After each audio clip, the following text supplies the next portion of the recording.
ആ പിഞ്ചുമോന് ഇന്ന് നമ്മോടൊപ്പം ഇല്ലട്ടോ. മരണപ്പെട്ടു പോയതല്ല, കൊന്നു കളഞ്ഞു. ആര്?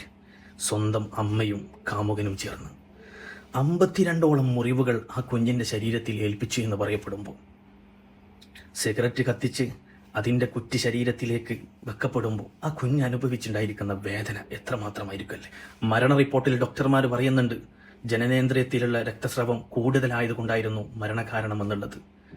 അവിടെ വരെ ഈ അമ്മയും ഈ കാമുകനും ആ പിഞ്ചു കുഞ്ഞിനെ ക്രൂരമായിട്ട് മർദ്ദിച്ചിരുന്നു. ഞാൻ ഒരാളെ കൊന്നുകഴിഞ്ഞാൽ തിരിച്ച് എന്നെയും ഇതുപോലെ കൊന്നുകളയുമെന്നുള്ള നിയമമാണ് ഇവിടെ നമുക്ക് ഏറ്റവും കൂടുതൽ വേണ്ടത്. എന്നാൽ മനുഷ്യനിൽ ഒരു പേടി വേണം.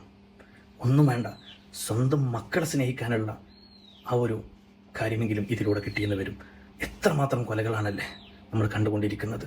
അള്ളാഹു നമ്മൾ മുഴുവൻ കാത്തുരക്ഷിക്കുമാറാകട്ടെ. അവസാനമായി ഞാൻ ഒന്നുകൂടെ പറയുന്നു, അമ്മ എന്നുള്ളൊരു വാക്കിനൊരു അർത്ഥമുണ്ട്, ഒരു മനോഹാരിതയുണ്ട്. അത് നഷ്ടപ്പെടുത്തരുത്.